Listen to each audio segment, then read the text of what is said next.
जब उज्जैन में छोटी उम्र लड़के पढ़ाई लिखाई में लगे थे, तभी उस शहर का एक लड़का अपराध की सीढ़ी ऐसे चढ़ रहा था जैसे GTA वाई सिटी का मिशन पार करते हैं। नाम था दुर्लभ कश्यप। फेसबुक पर असलों के साथ फोटो डालना, माथे पर काला टीका और कंधे पर काला गमछा, यही दुर्लभ की पहचान थी। देखते ही देखते पूरे उज्जैन में 16 साल के इस लड़के की चर्चा होने लगी। जल्द ही कश्यप ने अपना गैंग बना लिया। फिर क्या था, रोज पुलिस थानों में एक ही नाम से कई FIR दर्ज होने लगी।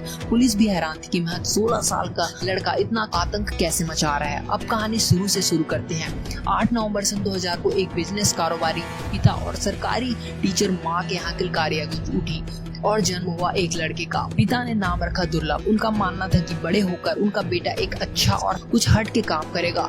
हुआ भी कुछ ऐसा, अच्छा तो नहीं लेकिन सबसे हट के जरूर दुर्लभ ने काम किया और अपराध का रास्ता चुना।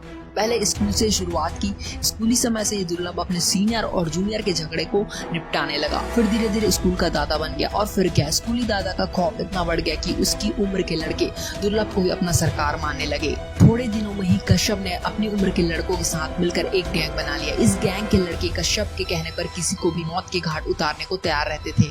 कुछ सूत्र बताते हैं कि दुर्लभ का नाम इतना था कि दूसरे शहर के लड़के भी उससे जुड़ने के लिए उज्जैन अपना घर छोड़कर आने लगे। अब वो समय आ गया था जब दुर्लभ कश्यप उज्जैन के बड़े कारोबारी और पुलिस की आंखों में गड़ने लगा। यही वो वक्त था जब कश्यप अपनी उम्र की दहलीज को पार करके 17 साल का हो चुका था। 17 साल की उम्र तक पहुँचते पहुँचते उसके ऊपर तमाम आपराधिक मामले भी दर्ज होने की शुरुआत हो चुकी थी, जिसमें फिरौती, जान से मारने की धमकी जैसे संगीन मुकदमे उज्जैन के कई थानों में दर्ज हो चुके थे। 18 साल की उम्र तक पहुंचते ही उस पर 9 मुकदमे दर्ज हो चुके थे। ऐसा कहा जाता है कि दुर्लभ को उज्जैन का भाई बनने में सोशल मीडिया का बहुत बड़ा हाथ था। कश्यप अपने फेसबुक के अकाउंट के बायो में लिख रखा था कि वह एक कुख्यात बदमाश है, हत्यारा है और अपराधी। कोई भी विवाद हो, कैसा भी विवाद हो, उससे संपर्क करें। ऐसे तमाम पोस्ट के जरिए वो और उसका गैंग लोगों को धमकाने का काम करने लगे।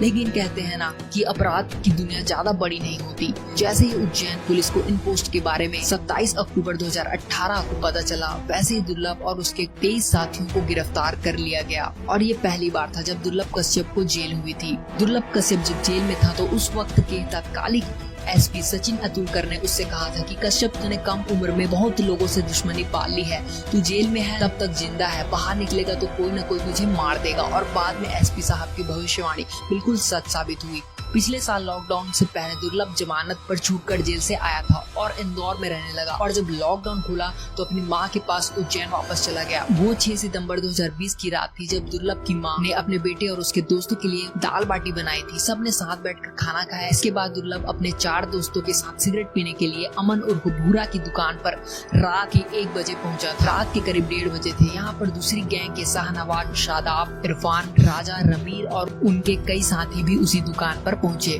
पुरानी रंजिश के चलते दोनों एक दूसरे को घूरने लगे और शाहनवाज से दुर्लभ की कहासुनी हो गई। फिर क्या, शाहनवाज और उसके साथियों ने चाकुओं से कश्यप के ऊपर हमला कर दिया।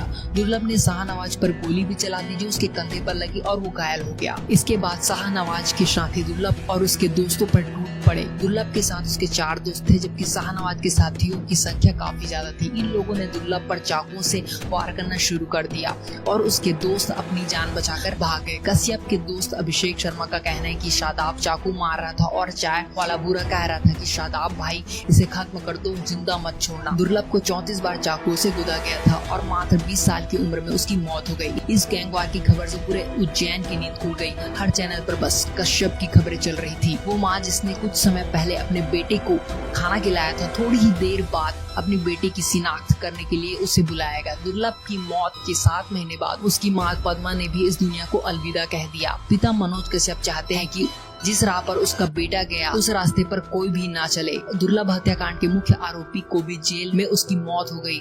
वह छत पर चढ़ा और वहां से औंधे मुंह नीचे कूद गया, जिसे उसके सिर पर गहरी चोट आई। उपचार के लिए उसे तुरंत अस्पताल पहुंचाया गया लेकिन उसकी जान नहीं बच सकी। तो बस आज के वीडियो में इतना ही। अगर वीडियो थोड़ा सा भी पसंद आया तो लाइक करना, शेयर करना, कमेंट करना और चैनल को सब्सक्राइब जरूर करना। और आप ऐसी और भी गैंगस्टर की स्टोरी देखना चाहते हैं तो नीचे कमेंट जरूर करें। तो मैं मिलता हूँ नेक्स्ट वीडियो में, तब तक के लिए बाय।